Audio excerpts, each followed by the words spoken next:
Surprise!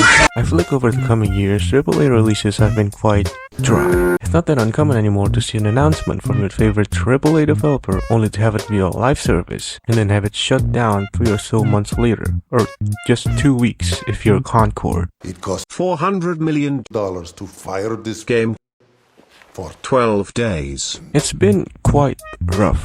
Even though the past or so years have been looking grim for AAA games, there are, of course, some great and memorable releases in between the flops. Some of these are Elden Ring. It's won Game of the Year and quite possibly the only game to get nominated twice for Game of the Year because of its DLC, Shadow of Erdtree, and Helldivers, probably one of the most fun multiplayer experience in recent years. And then much more like Resident Evil 4, God of War Ragnarok, Astro Bot, Wukong. So much to play, and all of these are exceptional when compared to other releases. But to me, I feel like there's one AAA game series, one AAA game developer that stands out further than the rest. That is Ryuga Gotoku Studios that makes Yakuza, or Like a Dragon, or Ryuga Gotoku.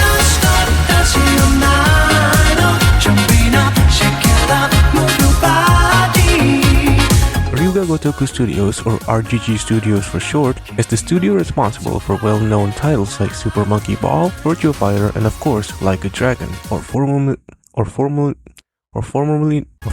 known as Yakuza. The studio started out as a part of Sega AM11 in 1988 and was led by Toshihiro Noguchi, credited of works of Daytona USA and Further Striker. Noguchi requested his own development division when Shenmue was being developed, and so AM4 would become Amusement Division in the year 2000, releasing Super Monkey Ball and F-Zero GX. But it was not until 2005, after the division was renamed again to New Entertainment R&D, where the first Yakuza game was released on the PS2. The game had a pretty rough development cycle, as the Sega executives at the time didn't think Yakuza would make a profit because the target audience is too small. But Noguchi persevered, supposedly even risking his entire career, saying that if it had flopped, he would leave and never come back to make games. And sure enough, it was a huge success. Having sold 1 million copies, Noguchi of course stayed, and would continue making Yakuza games for the better part of 2 decades, releasing around 9 mainline games with a few spin-offs here and there. After that, in 2012, after the release of Binary Domain, RGG Studios would start being called the Ryuga Gotoku Studios, and sadly in 2021, Toshihiro Noguchi would leave Sega to work at NetEase, and leaving Masayoshi Yokoyama to take the lead on Yakuza games.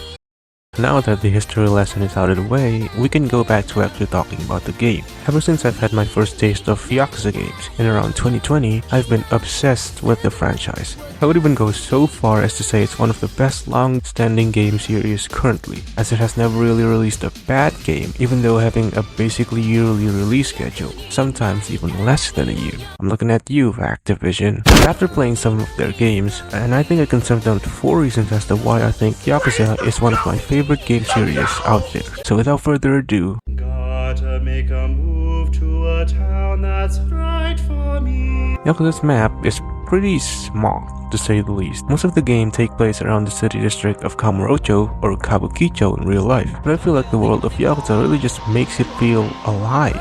When you walk down the streets in Yakuza, you can see the people and the ambiance of the city with songs blaring, people talking, homeless people laying around. It really does feel alive. And while in the recent games the map has expanded exponentially, Yokohama being approximately 3 times the size of Kamurocho, and in Like a Dragon 8, Hawaii being 3 times the size of Yokohama.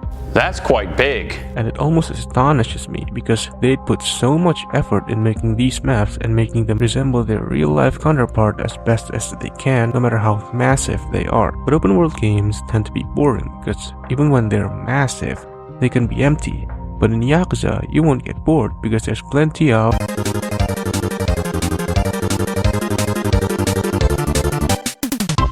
there is so many mini-games. I feel like one of the things that Yakuza absolutely trumps other open world games is how they have so many side contents in their games, it somehow makes them all so engaging and entertaining. In most cases. In Yakuza 0, both of the playable protagonists have their own sub-story minigames, Kiryu's being a real estate agent and Majima being a cabaret club manager. These are pretty meh, to be honest. The story surrounding them is good, but the actual game is repetitive. But there is also dancing, baseball, Hot Wheels. What about karaoke? And that only scratched the surface. The same in Lost Judgment, having an entirely separate school storyline, having 12 unique minigames and a story. Minigames aside, there's also a myriad of sub-stories, basically little tidbits you get to experience and encounter throughout the game when you roam around the city. Some of these sub-stories can reward you with useful stuff, but even disregarding the reward you get for it, the sub-stories sometimes are fucking hilarious. One second you're trying to investigate a case for sexual harassment, then the next you're taking down the special elite forces of perverts. Or you can even call a woman butt ugly, deliver pizza to the lost foreigner, or you can also fight yourself. There's a lot of them in each game and I implore you to look through each one.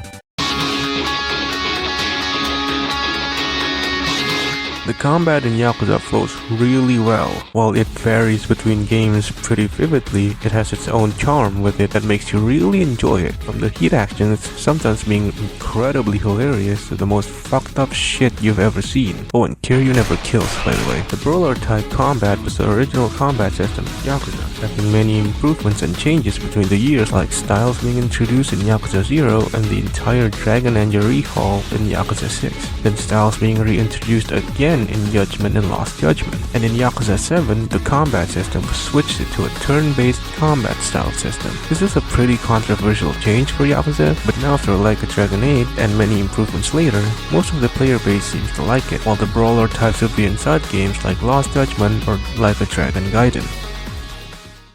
And that leaves us to the last point.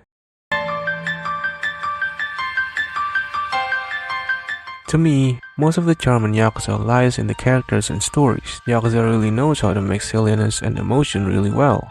In 1 second you're laughing your ass off in a sub-story or watching this silly cutscene of a boss, and the next you can be on the verge of tears. Kiryu Kazuma, the main story of these games, is a stoic man whose parents were murdered when he was a child. Taken in by Yakuza executive, later to be revealed that he was the man who killed his parents. Despite this, and despite of the hardships, betrayal, and pain he's been through, he'd still smile.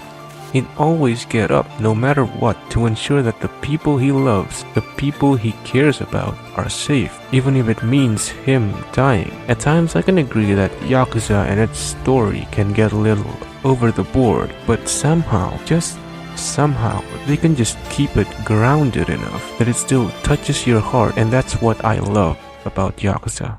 After all these years, I think I can't really recommend Yakuza enough. They practically have everything.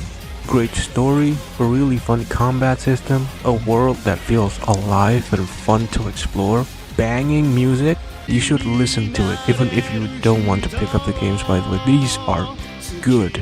And if you are interested in starting the series, I'd start in either Yakuza 0 or Judgment or Lost Judgment. But really, any release is fine and you'll most likely have a great time playing through it. And hey, thanks for making it this far into the video. I really hope you enjoyed the video, and if you did, you can help me out by hitting the like button and subscribing. I would really appreciate it. If you can, leave a comment and some feedback on the video. Thank you again for watching, and oh my god, please buy Lost Judgment, dude. Holy shit, this game is so peak.